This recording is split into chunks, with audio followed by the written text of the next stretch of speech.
अनोखी क्षमता वाले एक शख्स का उसके अंगों के लिए अपहरण कर लिया गया। उनसे बचने के बाद में उसे पता चलता है कि उसने जो आंख छोड़ी थी उसे एक सीरियल किलर में ट्रांसप्लांट किया गया था। क्या वह उसे पकड़ पाएगा या सीरियल किलर सबसे पहले उसके पास पहुंचेगा? चलो पता करते हैं। एक रात डोंगसू नाम के एक व्यक्ति का अंग तस्करों द्वारा अपहरण कर लिया जाता है।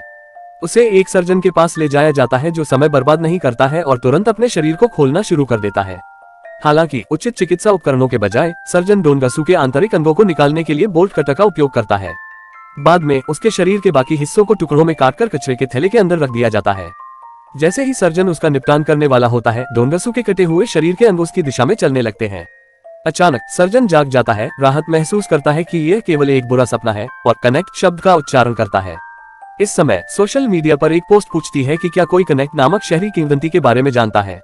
इसे पढ़कर ईरान नाम की एक महिला उपन्यासकार जवाब देती है कि वह फिलहाल इसके बारे में एक वेब उपन्यास लिख रही है। ईरान फिर सवाल पोस्ट करने वाले व्यक्ति को अर्बन लेजेंड के बारे में जानकारी के आदान प्रदान के लिए राजी कर लेती है। अगली सुबह सड़क पर अचानक दिखाई देने वाली कला के प्रदर्शन से लोग मंत्रमुग्ध हो जाते हैं, लेकिन जैसे ही वे इसकी तस्वीरें लेते हैं मूर्ति से खून निकलने लगता है। जैसा कि यह पता चला है, प्रदर्शन वास्तव में एक मृत शरीर है जिसे एक मूर्ति के रूप में संरक्षित किया गया था। क्षण भर बाद पुलिस जासूस चोई, पाक और येओंग शरीर की जांच करने के लिए अपराध स्थल पर पहुंचते हैं। इस बीच डोंगसू, जो अब आंखों पर पट्टी बांधे हुए है, चुपचाप भीड़ में खड़ा है, पूरी तरह से देख रहा है कि क्या हो रहा है। इसके बाद शव को आगे की जांच के लिए फोरेंसिक लैब ले जाया गया है। वहां वे एक गर्वित कलाकार की तरह पीड़ित के शरीर में एम्बेडेड सीरियल किलर के हस्ताक्षर खोजते हैं। पाक और येओंग नोटिस करते हैं कि हस्ताक्षर पी और एल अक्षरों के संयोजन जैसा दिखता है और महसूस करते हैं कि वे एक कलात्मक सीरियल किलर के साथ काम कर रहे हैं। रात में डोंगसू अपने द्वारा रचित मूल गीत की धुन पर गिटार बजाकर समय गुजारता है। अचानक उन्हें अपनी खाली दाहिनी आंख के सॉकेट में दर्द महसूस होता है। तभी उसकी दृष्टि दूसरे व्यक्ति के दृष्टिकोण में बदल जाती है। भ्रमित डोंगसू देखता है कि आदमी अपने कंप्यूटर पर कुंडली वेबसाइट को देखता है और प्रतीक पर ध्यान केंद्रित करता है जो पी और एल के संयोजन की तरह है, सीरियल किलर के हस्ताक्षर के समान प्रतीक। तब पता चलता है कि डोंगसू की आंख को जिनसेप नाम के व्यक्ति में प्रत्यारोपित किया गया है और मामले को बदतर बनाने के लिए जिनसोप सीरियल किलर है। इस समय डोंगसू उस रात को याद करता है जिसे उसका अपहरण कर लिया गया था।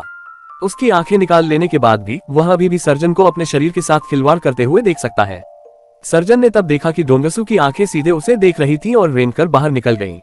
उसके कारण उसने उन्हें दूसरी ओर कर दिया, केवल यह देखने के लिए कि वे उसे फिर से देख रहे हैं। अचानक सर्जन के फोन की घंटी बजी, वह डरा हुआ था। इस समय डोंगसू के घावों से मांसपेशी फाइबर निकले और उन्हें एक साथ सिला, अंततः उसे ठीक कर दिया। सर्जन की ओर ध्यान दिए बिना डोंगसू खड़ा हो गया और ठोकर खाकर उसकी आंखों के सामने आ गया। जब उसने पीछे मुड़कर देखा तो सर्जन डरावने रूप में देख रहा था, क्योंकि मांसपेशियों के तंतुओं ने डोंगसू की बाईं आंख को वापस अपनी जगह पर लगा दिया था। डरा हुआ उसने बैकअप के लिए कहा, जिससे डोंगसू जल्दी से वहां से निकल गया। दुर्भाग्य से वह अपनी दाहिनी आंख भूल गया। इन सब बातों को ध्यान में रखते हुए डोंगसू ने निष्कर्ष निकाला कि वह अभी भी अपनी दाहिनी आंख तक पहुंच सकता है और देख सकता है कि दूसरा व्यक्ति इसके माध्यम से क्या देख रहा है। अगले दिन पुलिस सीरियल किलर के पिछले 2 पीड़ितों पर विचार विमर्श करती है, लेकिन इससे कोई फर्क नहीं पड़ता कि वे पीड़ितों को कैसे जोड़ते हैं। वे एक पैटर्न या सामान्य आधार नहीं खोज सकते जो उन दोनों से संबंधित हो। वे केवल इतना जानते हैं कि संदिग्ध अपने शिकार को इतनी सावधानी और प्रयास से मारता है, बस इसे एक ग्रीक मूर्ति की तरह डिजाइन करने के लिए।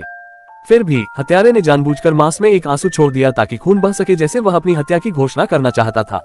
इस समय पाक मजाक में कहता है कि उन्हें अब चोई की सूंघने की क्षमता की आवश्यकता है। योम इसके बारे में पूछता है, जिस पर पाक समझाता है कि जब चोई एक संदिग्ध को सूंघेगी तो उसकी नाक से खून बहेगा। यह सुनकर अन्य अधिकारी हंसते हैं, लेकिन चोई उन्हें तुरंत रुकने के लिए कहती है। साथ ही उस कबाड़ की दुकान में जहां डोंगसू काम कर रहा है, उसकी दादी शेखी बघारती है कि उसका पति अभी तक घर पर नहीं है।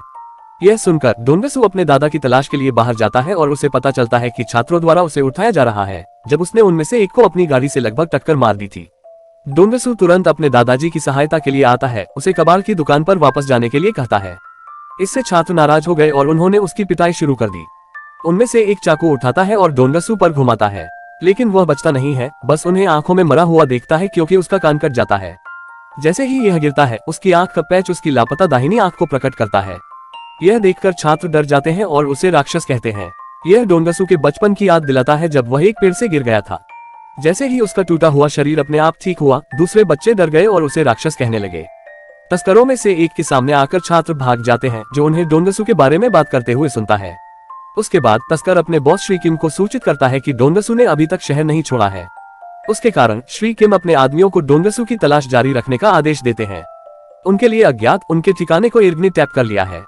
जैसा कि यह पता चला है, मिस्टर किम वही है जिन्होंने कनेक्ट के बारे में पोस्ट किया था और ईरान कुछ दिन पहले उनसे मिले थे। जैसा कि उनके दाहिने हाथ वाले मिनसुख के साथ उनकी बातचीत जारी है, ईरान उन्हें एक ऐसे व्यक्ति के बारे में बात करते हुए सुनता है जिसे वे एक कनेक्ट मानते हैं। बाद में उस रात जिनसोप वर्तमान में ड्राइंग करते समय एक गाना सुन रहा था। जब संगीत डोंगसू के गाने में बदलता है तो उसे अपनी दाहिनी आंख में दर्द महसूस होता है। वहीं डोंगसू को अपनी दाहिनी आंख के सॉकेट में भी दर्द महसूस होता है। जैसे ही जिनसोप संगीत बंद करता है, उन दोनों का दर्द दूर हो जाता है। इन सभी दृष्टियों से थककर डोंगसू ने अपनी आंख वापस पाने का फैसला किया और वह तस्करों के ठिकाने पर शुरू हो गया। लेकिन जैसे ही वह उसी आदमी द्वारा देखा जाता है जिसने उसका अपहरण किया था, डोंगसू तेजी से भाग जाता है। उसे देखकर तस्कर उसका पीछा करते हैं और जल्द ही डोंगसू को पकड़ लेते हैं। सौभाग्य से वह ट्रेन से गुजरने से पहले दूर जाने और रेलवे को पार करने का प्रबंधन करता है और उसके आश्चर्य के लिए ईरान आता है और उसे कहीं घसीटता है। वह पूछता है कि वह कौन है, लेकिन जैसे जैसे तस्कर पास आते हैं, ईरान कोई जवाब नहीं देता है और उसे बताता है कि वह एक सुरक्षित दिशा है। हालांकि यह एक मृत अंत हो जाता है जहां वह ईर को अपना इंतजार करते हुए पाता है। अचानक वह अपना घुटना काट देती है। उसके विस्मय के लिए घाव अपने आप ठीक हो जाता है। इसके बाद तस्करों द्वारा उन्हें ढूंढे जाने से पहले वह उसे धातु की बार से धक्का दे देती है, जिससे डोंगसू बच जाता है। कहीं और जिनसोप अपना अगला लक्ष्य चुन लेता है और उसे अपनी एक और कलाकृति में बदलने की तैयारी करता है। अगली सुबह आती है और सुनही नाम की एक महिला काम पर जाते समय डोंगसू का गाना सुनती है।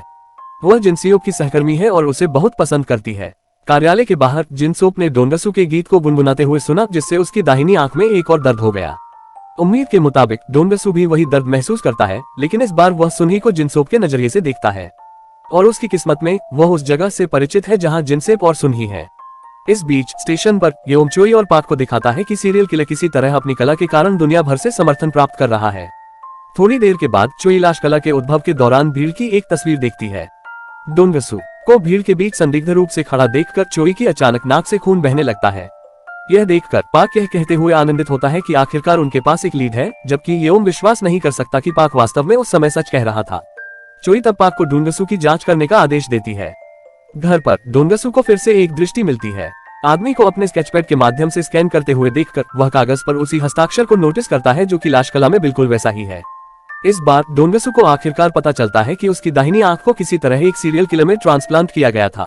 जैसे ही अगला दिन आता है, डोंगसू अपने कार्यस्थल से जिनसोप की तलाश शुरू कर देता है।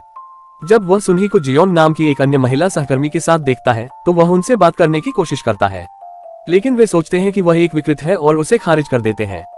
कुछ समय बाद जिनसेओप अपना दोपहर का भोजन कर रहा होता है जब वह सुनही, जियोन और मायोगुन नाम के एक अन्य सहकर्मी द्वारा देखा जाता है। जैसे ही पृष्ठभूमि में डोंगसू का गाना बजता है, जिनसेओप और डोंगसू फिर से एक दृष्टि साझा करते हैं। जिनसेओप के दृष्टिकोण से सही देखने पर डोंगसू देखता है कि वह वर्तमान में कहाँ है। जब वह रेस्तरां में आता है तो डोंगसू जिनसेओप से टकरा जाता है, लेकिन यह ध्यान नहीं देता कि यह वह व्यक्ति है जिसकी वह तलाश कर रहा था। सुनही को फिर से देखकर वह उससे फिर से बात करने की कोशिश करता है, लेकिन वह मायोगुन द्वारा हमला कर देता है, यह सोचकर कि वह सिर्फ उसका पीछा कर रहा है। बाद में उस रात डोंगसू शव कला मामले पर शोध करता है, लेकिन अभी तक कोई अनुवर्ती कार्रवाई नहीं हुई है। सौभाग्य से उसके लिए सीरियल किलर की दृष्टि से वही कुंडली विज्ञापन उसके कंप्यूटर पर आ जाता है। यह सोचकर कि उसे यहाँ से कुछ मदद मिलेगी, डोंगसू यंगरान नाम के एक ज्योतिषी के पास जाता है। वहाँ वो उस पर पी और एल अक्षर वाले प्रतीक के बारे में पूछता है, जिस पर ज्योतिषी कहता है कि यह प्लूटो ग्रह का प्रतीक है। ग्रहों और उनके अर्थों के बारे में स्पष्टीकरण के बाद डोंगसू को पता चलता है कि सीरियल किलर खुद को प्लूटो और वीनस की संयोजन तिथियों पर आधारित कर रहा है, जो प्रत्येक मृत्यु और कला का प्रतिनिधित्व करता है। और उसके झटके के लिए अगली हत्या क्रिसमस के दिन होगी, उसके बाद 6 जनवरी को आखिरी हत्या होगी। डोंगसू के जाने के बाद यनरान, जो चोई को जानता है, जासूस को बुलाता है। स्टेशन पर पहुंचने के बाद वह चोई, पाक और योम को वह सब कुछ बताती है जो उसने डोंगसू को बताया था। इस वजह से चोई का डोंगसू पर शक बढ़ता है। इस बीच सुनी जिनसोप से उसके घर मिलने आता है।